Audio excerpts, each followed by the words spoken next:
जयप्रकाश जनता दल के प्रदेश अध्यक्ष कुमार गौरव मिश्रा उर्फ अनिल मिश्रा की अध्यक्षता में विभिन्न दलों के सैकड़ों नेताओं कार्यकर्ताओं ने जब प्रकाश जनता दल की सदस्यता ग्रहण की।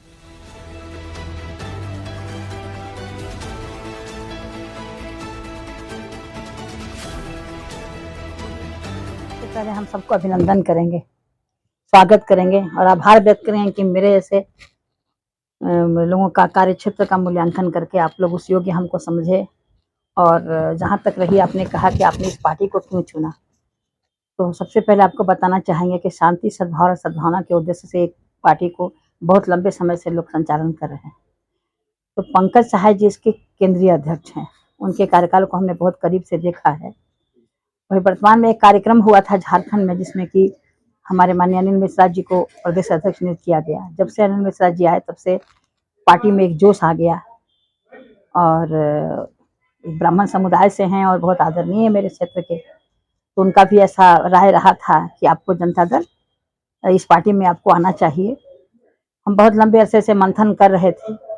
कुछ पार्टी की विचारधारा जो है हमको बहुत अच्छा लगा, इसलिए कि हम 13 वर्ष की उम्र में हजारीबाग से जयप्रकाश आंदोलन में हम भी सम्मिलित थे और हमने एक बहुत बड़ा आंदोलन चलाया था। उम्र मेरा 13 साल था, लोग हमको सरोजिनी नायडू के नाम से जानने लगे थे।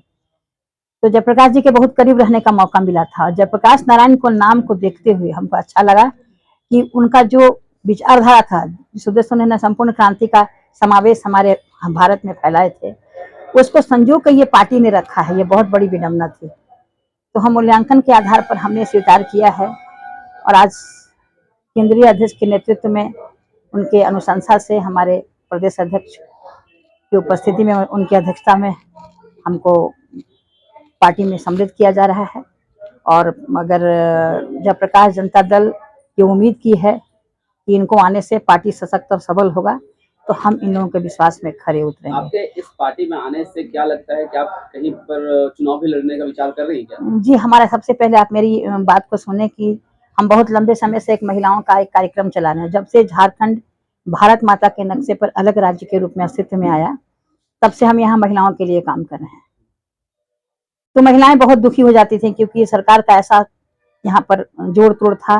कभी लटक का व्यवस्था, कभी बैसाखी का व्यवस्था, कभी लुटेरों का जमात, कभी जो हमारे जयप्रकाश नारायण जी नहीं चाहते थे वैसे भ्रष्टाचार में लिप्त लोगों का कार्यक्रम चलता था। तो महिलाओं को हम मतलब सशक्त तो संगठन को किए, लेकिन महिलाओं को आर्थिक रूप से हम सबल नहीं कर पाए, क्योंकि हमको फंडिंग सरकार के द्वारा नहीं हुआ था।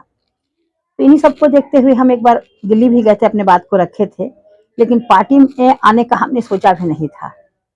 ये हमारी विचारधारा बिल्कुल एक बैग बदल गई जब अनिल मिश्रा जी हमारे प्रदेश अध्यक्ष हुए।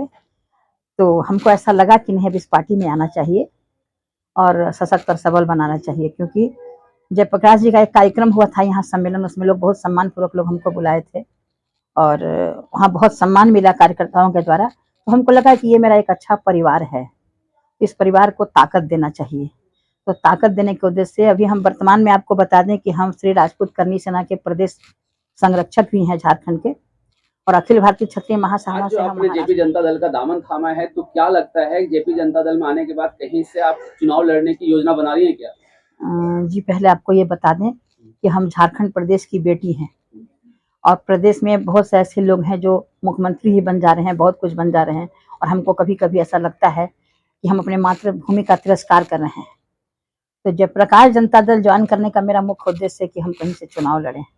जिसने प्रस्ताव हमारा आया, हमारे राष्ट्रीय अध्यक्ष के द्वारा भी आया था और हमारे ये प्रदेश अध्यक्ष अनिल मिश्रा जी के द्वारा भी आया कि नहीं, आप एक मतलब ताकतवर महिला दिखती हैं। हमारे कार्यक्षेत्र का इन्होंने मूल्यांकन किया। अब बताइए, अब इनके दिमाग में ये बात है कि आप ताकतवर महिला हैं, आपको चुनाव लड़ना चाहिए। तो इन लोगों के सहयोग से हम इस क्षेत्र में चुनाव लड़ने का उद्देश्य हमने बनाया है। मेरा उद्देश्य है कि हम हटिया विधानसभा से चुनाव लड़ें और हटिया विधानसभा में चुनाव लड़ें, हमने ये तय किया।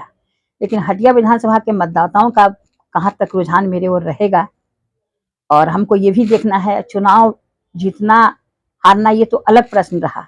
हम इस लोकतंत्र की मर्यादा में हम आ रहे हैं, लोकतंत्र में अपने आप को अपने प्रत्याशी के रूप में हम वहाँ आ रहे हैं सेवा देने के लिए। और हमको ये भी देखना है कि आज लंबे समय से जो हम झारखंड की महिलाओं को हमने सेवा दिया है, चाहे जिस रूप में हमने दिया, हमारे कार्य क्षेत्र का मूल्यांकन के आधार पर मैं भूभीख के रूप में वो मतदान केंद्रों पर वो सेवा का क्या हमको मूल्यांकन के आधार पर लौटाती हैं, हम इसका भी मूल्यांकन करेंगे। मुख्य उद्देश्य मेरा ये है। और दूसरा कि हम चुनाव जीते हारे अलग बात है, हमारा जब जिस पार्टी में हम आ गए जयप्रकाश जनता दल, इस पार्टी को हम इतना सशक्त और सबल बनाए कि झारखंड में अगर कोई पार्टी दिखे तो जयप्रकाश जनता दल दिखे। ये मेरा चुनौती है। खटिया विधानसभा क्षेत्र से कई लोग अपनी किस्मत आजमाने उतरेंगे, चाहे वो बड़ी पार्टियां हो, राजनीतिक पार्टियां, राष्ट्रीय पार्टियां हो। कैसे उन लोगों के सामने अपने आप को कहाँ देखती हैं? हम देखते हैं कि आज तक लंबे समय से जितने विधायक यहाँ आए चुन के, तो महिलाएं और बच्चियां शिक्षा के क्षेत्र में लड़कियां अपना दम मतलब सोची कि दम भर रही हैं। मतलब उन लोग को ऐसा लगता है कि कहीं ना कहीं हम लोग साथ छलावा हो रहा है। तो उस छलावा से उन लोग को निजात दिलाने का मेरा संकल्प है कि महिलाओं को रोजगार से जोड़ें और बच्चियों को उचित शिक्षा, निःशुल्क शिक्षा का जो व्यवस्था हो वो मेरे द्वारा किया जाए। इसके लिए जो भी करना होगा अपना सक्रियता हम जरूर दिखाएंगे। पार्टी की तरफ से क्या सहयोग की अपेक्षा रखते हैं आप? पार्टी के परिवार, ये पार्टी मेरा परिवार है, हमको किसी सहयोग का मतलब है। ये पार्टी हमारे साथ खड़ी रहे, हम इनके मर्यादा के बल पे हम चुनाव लड़के दिखा देंगे। मीडिया से बात करने में बहुत बहुत धन्यवाद। आपको भी बहुत बहुत परिचय दें। मैं जय कृष्ण CID विभाग से रिटायर किया हूँ और मैं रांची क्षेत्र में सामाजिक कार्यकर्ता के रूप में अपना क्षेत्र में घूम कर सभी कार्य करते जा रहा हूँ। आज आपने जयप्रकाश जनता दल का दामन थामा है, क्या कुछ सोच के इसमें दामन थामा है वो बताएं। मैं जयप्रकाश जी का विचारधारा से सहमत रहता हूँ, क्योंकि वे बहुत ही अच्छे स्वभाव का और सामाजिक कार्यकर्ता थे और स्वतंत्रता सेनानी भी थे। तो उस कार्य से हम प्रभावित होकर हमारे प्रदेश अध्यक्ष जो हैं अनिल मिश्रा जी के साथ बैठ के बातचीत चली थी, तो उससे उनकी बातों में सहमति प्रदान मेरी रही, जिसके चलते मैं आज इस पार्टी में ज्वाइन किया। जैसा कि आपने बताया कि पूर्व में आप CID के रूप में रह चुके हैं, CID में कार्यरत अपना कार्यभार दे चुके हैं, फिर आप अचानक से राजनीतिक पार्टी में आ रहे हैं, तो क्या कुछ राजनीतिक पार्टी का कुछ आपके पास एक्सपीरियंस वगैरह है या क्या करेंगे, कैसे करेंगे? मैं CID में रहते हुए भी क्षेत्र में कार्य किया, सामाजिक कार्यकर्ता के रूप में काम करते रहा हूं और मुझे किसी काम का करने में कोई दिक्कत नहीं महसूस हुई, क्योंकि मैं न्यायप्रिय आदमी रहा। इसीलिए पब्लिक में भी जिज्ञासा थी कि आप सर इस क्षेत्र में आएँ, तो पब्लिक के कहने के मुताबिक हम सामाजिक कार्यकर्ता के रूप में होते हुए भी कार्य क्षेत्र करते रहा हूँ। जयप्रकाश जनता दल में आने के बाद क्या लगता है, पार्टी अभी तक सत्ता में नहीं आई है, उस पार्टी का आपने दामन थामा है। पार्टियां कई भी थी और भी पार्टी थी जो सत्ता में रह चुकी हैं, आपने इसका दामन थामा क्यों? क्योंकि इनकी विचारधारा अलग है, सभी पार्टियों से अलग थलग विचारधारा है, जिसके चलते मैं इस पार्टी को ज्वाइन किया। अच्छा, एक बात बताएं कि अभी आपने जयप्रकाश जनता दल का दामन थामा है, तो क्या लगता है चुनाव लड़ने की भी इच्छा रखे हैं क्या? हाँ, मैंने चुनाव लड़ने की इच्छा सिल्ली विधानसभा क्षेत्र से किया है और वहाँ की जनता की भी मांग थी कि आप आएँ, और मेरे क्षेत्र में मैं पूर्व से भी काम कर चुका हूँ सामाजिक कार्यकर्ता के रूप में, और अभी वहाँ मैं कार्य कर भी रहा हूँ और मेरा वहाँ अपना कार्य क्षेत्र पहले से भी बना हुआ है। केवल पार्टी हम नहीं ज्वाइन किए थे, जिसके चलते मतलब अभी तक घोषणा नहीं हम करवाए। सिल्ली की जनता जानना चाहेगी कि सिल्ली के लिए आपने अभी तक क्या महत्वपूर्ण कार्य किए? सिल्ली की जनता के लिए मैं उनका बच्चों को उज्जवल भविष्य के लिए शिक्षा के मुख्य उद्देश्य समझाया है।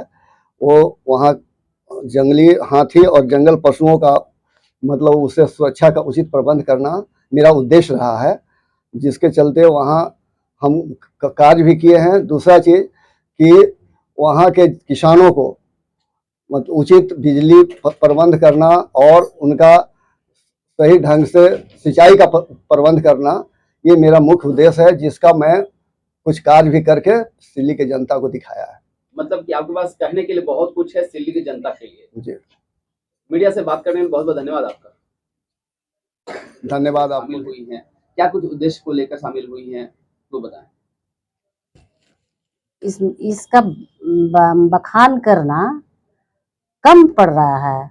अभी हम लोग बहुत से ऐसे समाज में काम करके आए हैं और देखे हैं सारी पार्टियों को। ये पार्टी हमारे गांव घर के समाज के लेकर के बोलते तो हैं पर करते नहीं हैं। पर एक दो बार इसकी मीटिंग में आए, जयप्रकाश जनता दल के मीटिंग में आए, हमें ये बहुत अच्छा लगा। हमारे गांव के लिए, हमारे घर के लिए, हमारे बच्चियों के लिए और हमारे समाज के लेकर के ये हमारे भैया जो हैं नारायण भाई, जो हमेशा खड़े रहते हैं और इनका कहना है कि हम हमेशा अपने गांव समाज को ही लेकर के चलना है। जयप्रकाश जनता दल को आप कितने दिनों से? बहुत दिनों से ये मैं सुन तो रही थी, पर मैं इस पार्टी पे आई नहीं थी और समझना चाहती थी मैं कि ये इतना ही बड़े क्रांतिकारी हैं। और ये जब मैं समझी, उसके बाद फिर मैं आज ये जयप्रकाश जनता दल को ज्वाइन कर रही हूँ। जयप्रकाश जनता दल में आने से पूर्व यहाँ पर झारखंड में कई पार्टियां हैं जो झारखंड की स्थानीय नीति, नियोजन नीति, जल जंगल जमीन सबके बारे में कुछ कुछ बोलती है, तो उन लोग को ना ज्वाइन करके आप इसमें आई हैं। ये तो केवल भूल भुलैया है, सब बोलते हैं पर करते कहाँ है कुछ। हमारा समाज में हम लोग बहुत दिनों से अपना समाज को लेकर के हमारी रेणुका दीदी के साथ में प्रगति महिला दर्पण समाज को लेकर के हम लोग काम किए हैं और हर महिला के साथ में हम लोग अपना जो भी समय, उनका काम, उनका जो भी प्रॉब्लम होता था वो हम लोग साथ में रह करके उसका हल करते थे। इसलिए करके मुझे ये जयप्रकाश जनता दल बहुत ही अच्छा लगा और ये इनका संगठन के साथ में जुड़ करके काम करना चाहते हैं। मीडिया से बात करने बहुत बहुत धन्यवाद।